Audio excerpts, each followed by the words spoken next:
Hello दोस्तों, good evening, Radhe Radhe, Ram Ram, सत श्री अकाल, शुभ संध्या। कैसे हैं आप सभी लोग? अच्छे होंगे ऐसी आशा करता हूँ मित्र। आप सभी लोगों को पता है कि हमारी क्लास हिंदी की डेली 8 बजे होती है, तो आप तैयार रहा करें 8 बजे। तो हम लोग 500 मतलब 1000 क्वेश्चनों की सीरीज़ कर रहे हैं, जिसमें आज हम लोग कहाँ तक पहुँच गए? 550 तक पहुँच चुके थे। 551 से क्वेश्चन आज स्टार्ट करने हैं। ठीक है, तो क्लास को ज़्यादा से ज़्यादा लोगों में शेयर कर दीजिएगा और जितना हो सके उतने लोगों को इसमें इनवाइट करिएगा, जोड़ने की कोशिश करेंगे कि जितने लोग भी आपके साथ जुड़ जाएंगे क्लास में उतना ही और बेहतर आएगा और अच्छा भी महसूस होगा आपको, पढ़ने में भी समझ में भी आएंगी चीज़ें आपको। ये पूरी तरह से सारी की सारी चीज़ें दिख रही होंगी आपको। ठीक है, तो हम लोग यहाँ से क्लास की शुरुआत करेंगे और आप लोग आंसर देना शुरू करेंगे। ठीक है, कल की क्लास आपकी थोड़ी सी छोटी थी और 50 क्वेश्चन कराए थे, लेकिन बहुत जल्दी ही कराए गए थे, तो उसको आपको याद रखना है। ठीक है, तो आगे की अब हम लोग चलेंगे। 551 में लिखा है गले का हार होना। मुहावरे का सही अर्थ आपसे पूछा है कि गले का हार होना मुहावरे का क्या सही अर्थ है। लिखा हुआ है गले में पहना गहना। फिर लिखा है कीमती वस्तु खरीदनी, और लिखा है वैभवशाली बनना या अत्यंत प्रिय होना। देखिए, गले का हार बनने का मतलब होता है कि अत्यंत प्रिय वस्तु होना, मतलब आपके गले के हार के बराबर होता है। हम बात करेंगे 552 में पूछा है आपसे अरुण किसका पर्यायवाची है। पूछा प्रातःकाल, कुक्कुट, सूर्य या कमल। तो आप सभी जानते हैं कि अरुण जो पर्यायवाची होता है वो आपका सूर्य का होता है, तो इसका सी नंबर सही है। फिर बात करेंगे 553 में दुर्गति का विलोम आपसे पूछा। दुर्गति का विलोम क्या होता है? तो याद रखिएगा, दुर्गति का विलोम जो होता है वो आपका दुर्गति का विलोम सुगति होता है। ए नंबर इसका आंसर सही हो जाएगा। फिर 53 के बाद बात करेंगे 54, जिसमें लिखा हुआ निश्चयवाचक सर्वनाम कौन सा है। तो याद रखो, निश्चयवाचक सर्वनाम की बात करेंगे तो निश्चयवाचक सर्वनाम क्या होता है। तो इसमें लिखा हुआ है क्या, कुछ, कौन, या, ये आप आपके पढ़े हुए हैं सारे के सारे। अगर आप इसमें छोटी सी भी गलतियां करते हैं तो फिर आपको बहुत बड़ा खामियाजा ना भुगतना पड़ सकता है। तो ये छोटी छोटी गलतियां ना करें। जो छोटी गलतियां कर रहे हैं उसमें आप सुधार करिएगा पहले तो। जब इन गलतियों में सुधार कर लें तो आपका स्कोर बहुत अच्छा जाएगा, क्योंकि सबसे बड़ी महत्वपूर्ण बात ये होती है कि हम लोग छोटी छोटी गलतियां करते हैं और उनमें सुधार भी नहीं करना चाहते हैं। सबसे बड़ी बात इस बात की है, अगर हम इनमें सुधार करें तो कहीं हम अच्छा कर सकते हैं, लेकिन हम लोग सुधार करते नहीं, इसलिए अच्छा कर नहीं पाते। जब पेपर होता है तो सोचते हैं अरे यार ये गलत हो गया, अगली बार हम अच्छा करेंगे। अगली बार नहीं, इसी बार अच्छा करना था आपको। अगली बार कैसी स्थिति होगी, कब वैकेंसी आएगी, कब नहीं आएगी, तो इसके लिए आप थोड़ा प्रिपेयर रहें। ठीक है, तो इसका जो आंसर है वो आपका निश्चयवाचक सर्वनाम में लिखा हुआ है कि निश्चयवाचक सर्वनाम क्या होता है, तो यह आपका डी नंबर सही है। सर्वनाम के भेद कितने होते हैं? तो आपको पता है कि सर्वनाम के भेद कुल 6 भेद होते हैं। संज्ञा के 5 होते हैं, विशेषण के 4 होते हैं। आगे लिखा हुआ प्राचीन और पुराना में प्राचीन का आशय होता है पुराने समय का होता है। मतलब प्राचीन का आशय पुराने समय का होता है। यह शब्द काल और युग को संकेत करता है, किंतु पुराना शब्द क्या बताता है? जो खुदाई से प्राप्त हो, प्राचीनता का घोतक हो, नया ताज़ा एवं युवापन का विरोधी हो। तो याद रखो, इसका आंसर जो है वो आपका कहते पुराना आपसे पूछा है, किंतु पुराना हो तो ये नया ताज़ा युग का विरोधी होता है, इसी को कहा जाता है। ए नंबर इसका आंसर सही है। फिर लिखा है 555 50 56 में लिखा है पाली का अनेकार्थी क्या है। तो याद रखो पाली का अनेकार्थी कौन सा शब्द होता है। तो याद रखो पाली के बारे में जानते किनारा होता है। कहते हैं ये हमारी पाली है, ये आपकी पाली है। तो ये लिखा है तद्भव शब्द आपको बताना है कौन सा होता है। तो ये तद्भव झांटना तो बिल्कुल आसान है, कान शब्द जो है तद्भव है। फिर हम लोग अगर बात करेंगे आगे की, तो 57 के बाद हम लोग बात करेंगे 58 में लिखा तद्भव शब्द आपको बताना है। देखिएगा इसमें कुंभकार तत्सम होता है, लेकिन कुम्हार शब्द तद्भव होता है। अंधकार अंधेरा का होता है, ये भी तत्सम है और ये भी तत्सम है। दोनों, ये गांव का तत्सम है, ये अंधेरा का तत्सम है, ये कुम्हार का तत्सम। तो कुम्हार जो होता है वो तद्भव शब्द है। 558 के बाद बात करेंगे 559, जिसमें लिखा है फूल का पर्यायवाची शब्द नहीं है। तो इसमें फूल का पर्यायवाची शब्द नहीं है, ये आपको ढूंढना था। सुमन, कुसुम, पुष्प और तनुजा। तो आपको सीधा दिख रहा है कि इसमें ये सारे तीनों ऊपर के पर्यायवाची हैं, लेकिन तनुजा शब्द जो है वो पर्यायवाची नहीं है। 560 में लिखा है निकृष्ट का विलोम क्या है। तो निकृष्ट का विलोम क्या होता है ये आपको बताना। तो याद रखो निकृष्ट का विलोम जो होता है वो उत्कृष्ट होता है। निकृष्ट का विलोम उत्कृष्ट होता है, सी नंबर सही है। 60 के बाद बात करेंगे हम लोग 61 में लिखा है कृतज्ञ का विलोम क्या होता है। तो याद रखो कृतज्ञ का विलोम जो होता है वो कृतज्ञ होता है। कृतज्ञ कौन सा, ए नंबर वाला सही है। 56 के बाद हम लोग बात करेंगे 57 में 61 के बाद 62 में अनुग्रह का विलोम क्या होता है। तो याद रखिएगा अनुग्रह का विलोम जो होता है, बताओ भाई अनुग्रह का विलोम क्या होता है।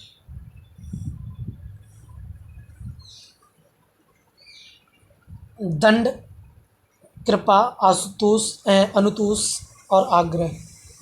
चलिए भाई इसका आंसर आप कमेंट करके बताएंगे ऑफलाइन में।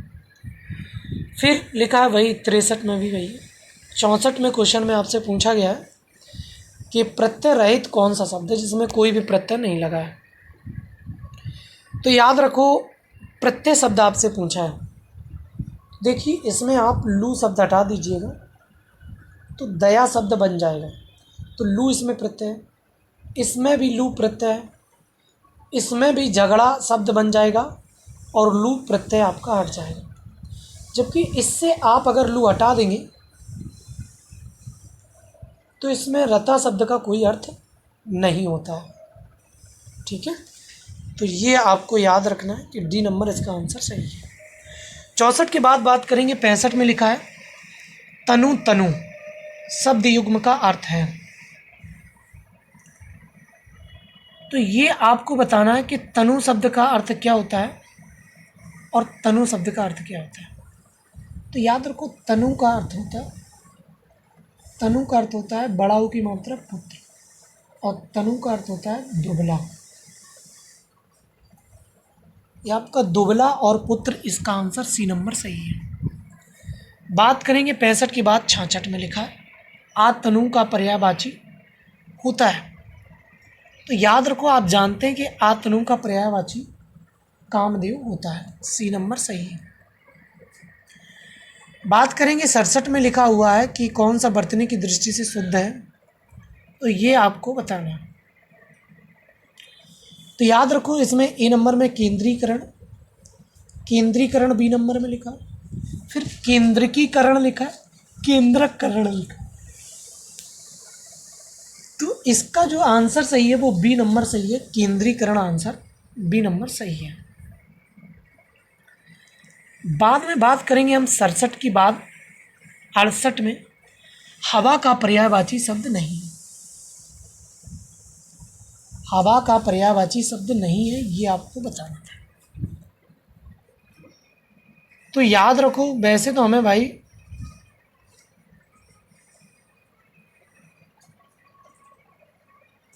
ना तो हमें चीता शब्द हवा का पर्यायवाची लगता है ना सावक लगता है,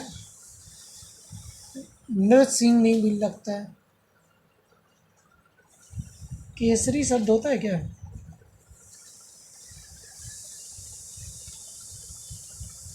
बताओ भाई इसका आंसर क्या है? तो इसके तीनों नहीं है, ठीक है। इसका केसरी शब्द जहाँ तक हवा का पर्यायवाची होता है। 63 के बाद बात करेंगे, मतलब 68 के बाद 69 में कहा निम्न में से गुणवाचक क्रिया विशेषण का वाक्य कौन सा है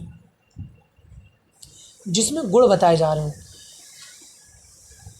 तुम काम अच्छा करते हो, कैसे कैसे लोग मिलते हैं, तुम विवाद में क्यों पड़ते हो, शायद आज जा नहीं पाऊंगा। तो याद रखिए इसका आंसर अगर हम आपसे बात करें तो तुम विवादों में क्यों पड़ते हो, ये आपको बताया जा रहा है। ये गुणवाचक क्रिया विशेषण है। फिर बात करेंगे हम लोग 570 में लिखा है तद्भव शब्द आपको बताना, तद्भव कौन सा होता है। तो याद रखो तद्भव शब्द जो दिख रहा है वो हमें, तद्भव शब्द कौन सा है भाई? ये भी नहीं, ये भी नहीं, ये भी नहीं, बी नंबर इसका आंसर सही है। बात करेंगे विशेषण की दृष्टि से अशुद्ध वाक्य कौन सा है। आपको कौन सी मिठाई पसंद है, शादी में कौन कौन लोग आएगा, कौन कौन लोग आएंगे। तो इसका डी नंबर गलत है, ठीक है, डी नंबर गलत है। बात करेंगे हम लोग 72 में लिखा है संबंधवाचक सर्वनाम कौन सा है। तो कह रहे हैं कि लेना देना है, या कोई कुछ है, अपना पराया, अपना अपना, या जितना उतना। तो याद रखो वैसे इसका जो आपका संबंधवाचक बनेगा, ना तो लेना देना है, ना ही कोई कुछ है, ना तो अपना अपना है, जितना उतना आपका सही है, डी नंबर। फिर बात करेंगे 72 के बाद 73, कंदल का अनेकार्थी शब्द है। तो याद रखो कंदल का अनेकार्थी शब्द कौन सा, ये आपसे पूछता है। तो याद रखिएगा कंदल का अनेकार्थी शब्द कौन सा है। तो याद रखिएगा कंदल का अनेकार्थी जो होता है वो आपका कोपल सही होता है, ठीक है। अब बात करेंगे, आंसर देते रहो भाई, जनसंख्या बढ़ाओ यार। जनसंख्या आप लोग दिन प्रतिदिन कम करते चले जा रहे हो, ये सबसे बड़ी बात और सबसे बड़ी गलत बात है। जनसंख्या में इजाफा करिएगा, अगर इजाफा नहीं करेंगे तो फिर दिक्कत होगी भाई साहब। आपसे पहुंचा है तत्सम शब्द आपको बताना है, कोटा, कोए, काक और कोवा। तो याद रखिएगा इसका तत्सम शब्द जो होता है वो काक शब्द होता है। फिर लिखा 575 में निम्न में से बर्तनी की दृष्टि से शुद्ध शब्द बताना। शुद्ध शब्द कौन सा होता है। तो याद रखो इसका आंसर जो होता है शुद्ध शब्द में कौतूहल होता है, कोतोहल होता है, या कौतूहल होता है, या कौतूहल होता है। तो याद रखो इसका आंसर होता है कौतूहल, सी नंबर इसका आंसर सही है। फिर बात करेंगे 76 में लिखा संबंधवाचक सर्वनाम बताइए। तो याद रखो संबंधवाचक सर्वनाम जब हम ढूंढेंगे तो ये होता है अनिश्चयवाचक, ये होता है प्रश्नवाचक, वह होता है निश्चयवाचक, बचा हुआ जो शब्द जो है वो आपका कैसा है, संबंधवाचक सर्वनाम। फिर बात करेंगे 577, निम्न में से किस वाक्य में क्रिया विशेषण का प्रयोग अशुद्ध है। तो निम्न में से किस वाक्य में क्रिया विशेषण का प्रयोग अशुद्ध है, ये आपको बताना है। लिखा हुआ है कि आपको क्या बताना, क्रिया विशेषण का अशुद्ध वाक्य है। तो याद रखो इसमें क्रिया विशेषण का अशुद्ध वाक्य जो है, फिर आप भी क्या कहेंगे, क्या तुम बिल्कुल ना जाओगे, आओगे, जाओ ना, रुको क्यों गए हो, तुम पढ़ रहे हो, जी हाँ नहीं, तो यही आपका क्या है, अशुद्ध है, डी नंबर। बात करेंगे 77 के बाद 78। भाई आंसर देते रहिएगा सभी लोग। लिखा संख्यावाचक विशेषण के भेद कौन से हैं? तो याद रखो संख्यावाची विशेषण के भेद होते हैं 5। एक गणना बोधक, क्रम बोधक, समुदाय बोधक, आवृत्ति बोधक और आवृत्ति बोधक होता है। एक आपका कौन सा होता है ये बता देना आपको। एक प्रत्येक बोधक होता है ना, हाँ बिल्कुल सही है। एक प्रत्येक बोधक होता है, आवृत्ति बोधक होता है, गणना क्रम बोधक। तो इसका आंसर डी नंबर सही है। 78 के बाद 79 में लिखा है मित्रवत भाववाचक संज्ञा किससे बनती है? मित्रता भाववाचक संज्ञा किससे बनती है? सर्वनाम से, क्रिया से, व्यक्तिवाचक संज्ञा, जातिवाचक संज्ञा से। तो याद रखो हम लोग जानते हैं कि मित्र शब्द से ही ये मिलकर के मित्रता बनी है। तो मित्र शब्द आपका जानते हैं कैसा शब्द? मित्र शब्द कैसा ये बता दो मैं, जातिवाचक, व्यक्तिवाचक या क्रिया या सर्वनाम? तो याद रखो मित्र शब्द जो है वो आपका जातिवाचक है, डी नंबर। ठीक है, ये आपका डी नंबर जातिवाचक है। आगे चले, देखो आगे लिखा हुआ है 79 के बाद 80। यदि कर्ता के साथ ने उपसर्ग का प्रयोग हो तथा कर्म के साथ कोई उपसर्ग परासर्ग ना हो, परासर्ग का मतलब होता है उपसर्ग ना हो, तो क्रिया क्रम में लिंग वचन क्रमानुसार होगी। बी नंबर लिखा क्रिया कर्ता के लिंग के अनुसार होगी। याद रखो ये हमने आपको सकर्मक और अकर्मक क्रिया में वाच्य में बताया भी है कि ने अगर जुड़ जाता है, अगर ने परसर्ग का प्रयोग हो और कर्म के साथ कोई उपसर्ग ना हो तो हम क्या करेंगे? जैसे लिखा राम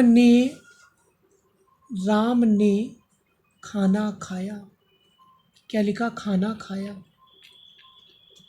ये ने उपसर्ग जुड़ा है कर्ता में।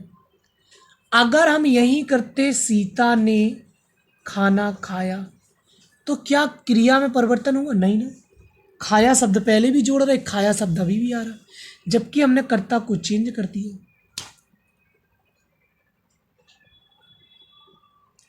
तो आप इस कंडीशन में क्या आंसर टिक करेंगे? क्या क्रिया कर्ता के लिंग वचन के अनुसार होगी? नहीं होगी ना, क्योंकि आपने देख लिया क्रियाक्रम के लिंग वचन, यहाँ क्रम नहीं है भाई, यहाँ आप कर्म करिए, जहाँ क्रिया लिखा है यहाँ कर्म करिए। क्रिया कर्म के लिंग वचन के अनुसार होगी, ये आपका सही है। ठीक है, 58 के बाद 81 आएगा। 80 के बाद लिखा वाक्य रचना मूलतः कितनी होती है? वाक्य रचना मूलतः होती है? वाक्य रचना मूलतः होती है संज्ञा से, क्रिया से, पद। वाक्य की रचना किससे होती है ये बताना था। वाक्य की रचना मूलतः किससे होती है ये बताना है। तो याद रखो वाक्य की रचना जो होती है वो ना तो संज्ञा से होती है, मूलतः पूछा, ना संज्ञा न क्रिया, पदों से मिलकर के वाक्य की रचना होती है। तो इसका आंसर सी नंबर बन जाएगा सही। बात करेंगे 82 में लिखा है निम्न में से कौन सा अभिकारी शब्द है? अभिकारी शब्द आपसे पूछा गया। तो याद रखो अभिकारी शब्द जो होता है वो आपका अव्यय भी होता है और क्रिया विशेषण भी होता है, बी नंबर सही है। जबकि विशेषण विकारी शब्द होता है, ये आप जानते हैं पूरी तरह से। ठीक है, तो इसका डी नंबर सही है, क्योंकि ए और बी दोनों सही है। फिर लिखा निम्न में से संज्ञा शब्द है। संज्ञा शब्द आपको ढूंढना है। तो याद रखो संज्ञा शब्द जो होता है वो क्रोध होता है। संज्ञा शब्द क्रोध होता है, याद रखो भाववाचक संज्ञा है ये। फिर आपसे पूछा ओष्ठ व्यंजनों का समूह कौन कौन सा है? जो ओष्ठ से बोले जाते हैं वो बताना है आपको। तो याद रखो कंठ, तालु, मूर्धन्य, ओष्ठ या दंत आपके कौन कौन से बाण हैं? तो याद रखो हम लोग लिखते हैं कचट तप, कचट तप, कचट तप लिखते हैं हम लोग, का, चा, टा, ता और पा। देखिए ये कंठ से बोला जाता है चावर, काबर्ग कंठ से, ये मूर्धन्या से, ये आपका तालु से, और ये तालु के बाद ये दंत से, और ये ओष्ठ से। तो पा वर्ग पूरा जितने भी 5 वर्ण होते हैं वो ओष्ठ से बोले जाते हैं। तो इसका डी नंबर सही हो जाएगा। फिर बात करेंगे 585, निम्न में से तत्सम शब्द बताना। तत्सम शब्द जो होगा वो खंबा होगा, खंबा होगा, स्तंभ होता है, खंबा होता है, ये आपको बताना। तो याद रखो तत्सम शब्द जो होता है वो स्तंभ शब्द है, ये नंबर। आगे की बात करने वाले हम 85 में लिखा है निम्न में से तत्सम शब्द बताइएगा। तो यही अभी हम लोग कर रहे थे कि खंबा शब्द स्तंभ होता है। लिखा अधिकतर भारतीय भाषाओं का विकास किस लिपि में हुआ है? अधिकतर भारतीय भाषाओं का विकास किस लिपि में हुआ है? शारदा लिपि में, खरोष्टी लिपि में, कुटिल लिपि में, ब्राह्मणी लिपि में। तो याद रखो अधिकतर भारतीय भाषाओं का विकास ब्राह्मणी लिपि में हुआ, ये आंसर सही है। बात करेंगे 86 के बाद 87 में पूछा है कि तत्सम शब्द कौन सा है, तो ये आपको बताना है। तो याद रखिए इसका तत्सम शब्द ना तो खलियान होता, न खेत होता, न धान होता है। ये सारे के सारे तद्भव शब्द हैं। क्या है? तद्भव शब्द हैं। जबकि क्षेत्र शब्द जो है वो आपका तत्सम शब्द होता है। ये नंबर सही है। फिर बात करने वाले हम 588 में, तुम खा रहे हो वाक्य में सहायक क्रिया बतानी है। तो याद रखो तुम खा रहे हो वाक्य में सहायक क्रिया कैसी है? तो याद रखो इसमें सहायक क्रिया क्या होती है? हो तो कोई सहायक क्रिया होती नहीं, खाना एक मुख्य क्रिया होती है, रहे शब्द जो होती है ये सहायक क्रिया होती है। तो सी नंबर इसका आंसर सही है। 88 के बाद 89 में लिखा है इच्छा के विरुद्ध कार्य करने पर उत्पन्न मनोभाव क्या कहलाता है? इच्छा के विरुद्ध जब आप कार्य करेंगे तो कौन सा मनोभाव उत्पन्न होगा? तो याद रखिए जब आप इच्छा के विरुद्ध कोई काम करेंगे तो आपको अप्रसन्नता होगी। डी नंबर इसका आंसर सही है। फिर बात करेंगे 90 में, बात करेंगे आपका 89 के बाद 90 में बात करेंगे नंदनी का अनेकार्थी शब्द है। याद रखो नंदनी शब्द का अनेकार्थी शब्द जो होता है उमा भी होता है, गंगा भी होता है, कामधेनु भी होता है। तो डी नंबर इसका आंसर सही है, उपरोक्त सभी। फिर 90 के बाद बात करेंगे हम लोग 91 में लिखा है जातिवाचक संज्ञा बतानी। तो याद रखो इसमें जातिवाचक संज्ञा क्या होगी? तो याद रखो देखो गंगा व्यक्तिवाचक होता है, सभा एक समूहवाचक होता है, बुढ़ापा एक भाववाचक होता है, जबकि घोड़ा शब्द जो है वो आपका जातिवाचक है। ठीक है, घोड़ा शब्द, गाय शब्द ये जातिवाचक होते हैं। आगे लिखा है हाथी का पर्यायवाची। आपको बताना था कि हाथी का पर्यायवाची क्या होता है। तो याद रखो हाथी का पर्यायवाची आपका गज होता है, गज मीन्स हाथी। फिर 92 के बाद बात करेंगे हम लोग 93। पहला दूसरा शब्द संख्यावाचक विशेषण के किस भेद के अंतर्गत है? पहला दूसरा शब्द जो है वो किस संख्यावाची विशेषण के साथ आता है? आंसर दीजिएगा जल्दी से फटाफट, क्योंकि ये हमने पूरी तरह से क्वेश्चन आपको पढ़ाया है और ये आपको आना चाहिए क्वेश्चन कुल मिला के। अगर आपको ये क्वेश्चन नहीं आता है तो फिर आपको दिक्कत होने वाली है, क्योंकि ये सारे टॉपिक हम आपको पढ़ा चुके हैं। तो आंसर देना शुरू करिए सभी लोग। देखिएगा आपको पता है कि एक मतलब पहला, दूसरा, तीसरा, चौथा, पाँचवा, छठवां, सातवां, नौवां, तो ये आपका क्रम बताता है। गणना होती तो लिखा होता है 1 2 3 4 5 6 10 12 15। आवृत्ति का मतलब होता है जब गुना शब्द लगा होता है तब आवृत्ति बोधक होता है। ठीक है, तो इसका क्रम बोधक सही हो जाएगा। ये नंबर लिखा कुछ बहुत शब्द संख्या विशेषण के अंतर्गत आता है। तो याद रखिए कुछ और बहुत किस संख्यावाची विशेषण के अंतर्गत आता है? तो ये आपके अनिश्चित संख्यावाचक के अंतर्गत आएगा। लिखा तीनों चारों शब्द में संख्यावाची विशेषण का कौन सा भेद है? देखो हमने जब बताया था कि संख्या के साथ में ओ की मात्रा लगा दी जाती है तो आपका समुदाय बोधक बन जाता है। तो ये आपका समुदायवाचक बन जाएगा डी नंबर। ठीक है, डी नंबर इसका आंसर सही है। 95 के बाद 96 में लिखा है छाया का विलोम क्या होता है। छाया का विलोम सीधी सी बात होती है, छाया का विलोम होता है धूप। ठीक है, आगे बात करेंगे। 97 में लिखा है अवस्था का अनेकार्थी शब्द है। अवस्था का अनेकार्थी शब्द क्या होता है, तो याद रखो अवस्था का अनेकार्थी शब्द उम्र होता है, गति होता है, दशा होता है। उम्र होता है, गति होता है, दशा होता है। तो याद रखिएगा उम्र, गति और दशा ये शब्द आपके कैसे हैं, ये आपके तीनों के तीनों अनेकार्थी शब्द किसके हैं। तो अवस्था पूछा आपसे कि अवस्था का कौन सा है, तो याद रखो इसकी कंडीशन में आपके सारे के सारे अनेकार्थी शब्द होते हैं। डी नंबर इसका आंसर सही है। 97 के बाद बात करेंगे 98। नेसर शब्द का पर्यायवाची है गणेश, गधा, कुबेर और गरीब। तो याद रखो इसका आंसर जो सही है, नेसर शब्द किसका पर्यायवाची शब्द है, तो ये आपका किसका है, गधा का पर्यायवाची होता है। 98 के बाद बात करेंगे 99 में लिखा है खर का अर्थ क्या होता है। खर का अर्थ जो होता है वो भी आप जानते हैं, गधा का ये पर्यायवाची खर होता है। देखिएगा भाई, आप पर्यायवाची तद्भव तत्सम की जो सीट ली है आपने, उस सीट को रटें और पढ़ें उसको ध्यान से। जो क्वेश्चन आपके छूट रहे होते हैं उन क्वेश्चनों को करने की कोशिश करें, क्योंकि जब तक वो क्वेश्चन आप नहीं करेंगे तब तक आपको दिक्कत होने वाली है। समझ गए कि नहीं? हाँ भाई, चलिए आगे चलिए। लिखा हुआ मेल, मेल और मैल का अर्थ क्या होता है। लास्ट क्वेश्चन है ये हमारे। तो याद रखो मैल शब्द और मैल इसमें आपको बताना है। तो आप सभी जानते हैं कि मेल शब्द का अर्थ होता है मिलना। तो मिलना शब्द ए ऑप्शन में भी रखा है और डी ऑप्शन में भी रखा है।